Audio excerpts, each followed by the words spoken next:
Assalamualaikum warahmatullahi wabarakatuh. Waalaikumsalam warahmatullahi wabarakatuh. Selamat pagi anak-anak. Pagi, Bu. Hari ini kita akan melanjutkan pelajaran sejarah kemarin. Oh iya Bu, mau tanya bagaimana awal mulanya Indonesia merdeka? Jadi begini anak-anak. Dahulu kala, Indonesia merupakan salah satu negara di dunia yang memiliki sumber daya alam yang melimpah, terutama tanaman rempah-rempah. Rempah-rempah ini dicari oleh negara lain. Penduduk Indonesia hanya mengandalkan penghasilannya dengan bertani dan berdagang rempah-rempah untuk memenuhi kebutuhan sehari-hari. Kehidupan rakyat Indonesia saat itu sangatlah aman dan damai. Bu, bapak budal sik ya. Nggih Pak, sing hati-hati. Iki lho Pak bekale, sampean ki tuman lalinan to. Di perjalanan menuju ke hutan, Pak Soekarno bertemu dengan Pak Hatta. Weh Kang, arep nyang Tegalan ngendi Kang? Weh alah Kang, iki kaya arep menyang alas butuk. Lah, sampean iki ra yo rono to, jaimu kaya wayah ngerah. Oh iya Kang, alhamdulillah wis wayah panen. Ayo iki bareng ae.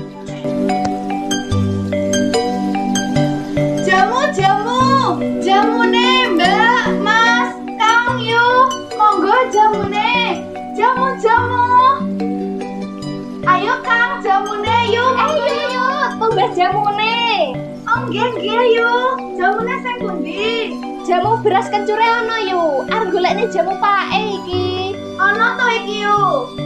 Yo siji ae. Namun, kehidupan yang tenteram itu tidak bertahan lama. Pada abad ke-17, Indonesia didatangi bangsa Belanda yang akan menguasai tanaman rempah-rempah. Jenderal, sepertinya pasokan rempah-rempah kita semakin menipis. Bagaimana kalau kita mencari rempah-rempah di Indonesia? Saya dengar di sana banyak sekali rempah-rempahnya. Ide yang bagus. Mari kita ke Indonesia. Awalnya, kedatangan Belanda disambut dengan baik oleh rakyat Indonesia. Halo rakyat Indonesia. Hei, siapa kalian? Kami bangsa Belanda ingin membeli rempah-rempah dengan jumlah banyak. Mari kita bersama, nanti kalian akan mendapat keuntungan yang besar. Kalau saya setuju. Gimana semuanya? Setuju! Seiring berjalannya waktu, bangsa Indonesia menyadari bahwa Belanda telah memonopoli perdagangan rempah-rempah milik Indonesia. Lihat, kita telah ditipu oleh Belanda. Mana untung yang banyak? Ayo kita serang Belanda! Saat itu pula, pasukan rakyat Indonesia yang dipimpin oleh Bung Karno menyerbu markas Belanda yang ada di Indonesia. Belanda, mana janjimu untuk yang banyak? Ayo serang mereka!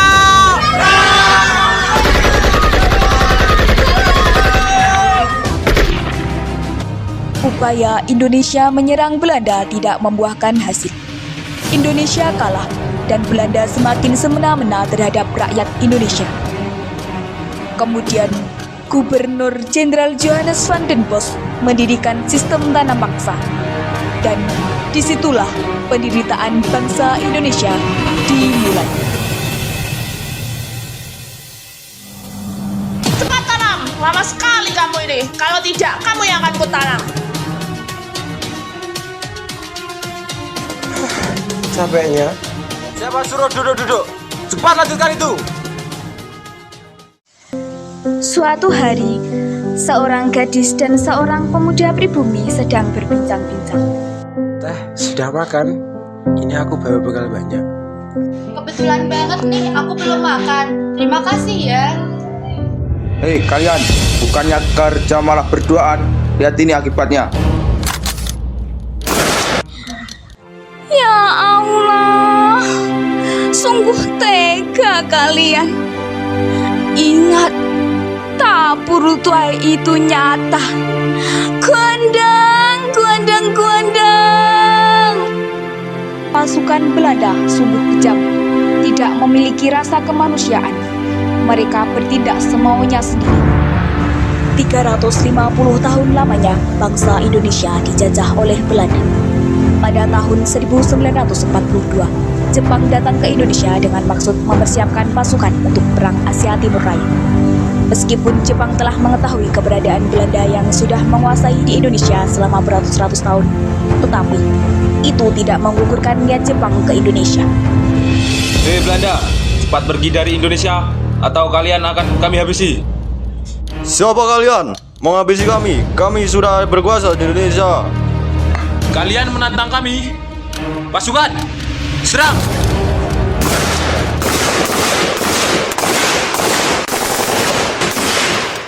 Perang antara Belanda dengan Jepang dimenangkan oleh Jepang. Belanda mengakui kekalahannya dan menyerahkan kekuasaan di Indonesia melalui perjanjian Kalijodo. Meskipun Belanda telah meninggalkan negara Indonesia, akan tetapi keberadaan Jepang di Indonesia belum bisa disambut baik oleh rakyat. Mereka masih memiliki rasa trauma atas penindasan yang dilakukan oleh Belanda. Untuk menarik simpati rakyat Indonesia, Jepang memberikan iming-iming gerakan 3A. Jepang Cahaya Asia! Jepang Cahaya Asia! Jepang Pelindung Asia! Jepang Pelindung Asia! Jepang Pemimpin Asia! Jepang Pemimpin Asia! Dengan adanya gerakan 3A, rakyat Indonesia akhirnya yakin bahwa Jepang dapat memberikan perubahan yang baik bagi bangsa Indonesia. Namun, hal itu hanyalah omong kosong semata. Rakyat Indonesia semakin mengalami penindasan yang luar biasa. Jepang malah menerapkan sistem kerja rodi untuk membangun jalan dari Anyer hingga Panarukan. Sistem ini bertujuan untuk memudahkan perjalanan penjajah Jepang di Indonesia.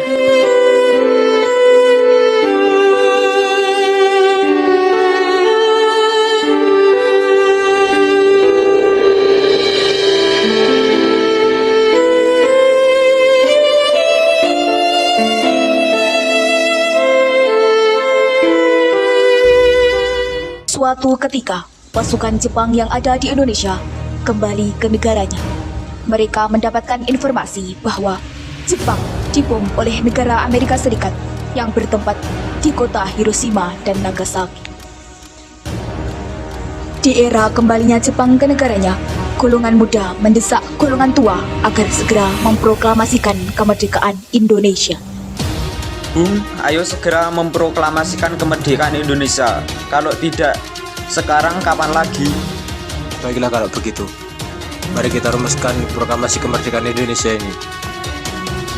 Saat itu juga, di rumah Laksamana Maeda, Bung Karno, Bung Hatta, dan Ahmad Subarjo merumuskan teks proklamasi yang diketik oleh Sayuti Melik. Dan keesokan harinya, rakyat Indonesia mengumandangkan teks proklamasi yang dibacakan oleh Insinyur Soekarno bertempat di Jalan Raya Pegangsaan Timur nomor 56, Jakarta pada pukul 10.00 waktu Indonesia Barat. Proklamasi kami, bangsa Indonesia, dengan ini menyatakan kemerdekaan Indonesia. Hal-hal yang mengenai pemindahan kekuasaan dan lain-lain diselenggarakan dengan cara saksama dan dalam tempo yang sesingkat-singkatnya. Jakarta, 17 Agustus 1945, atas nama bangsa Indonesia, Soekarno, Hatta.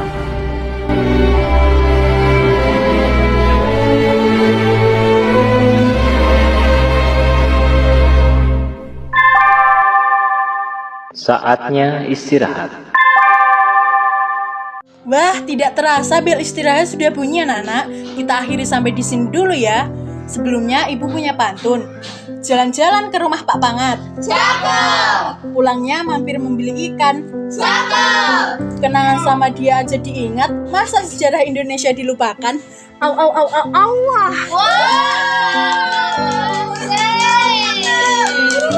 Wassalamualaikum warahmatullahi wabarakatuh. Waalaikumsalam warahmatullahi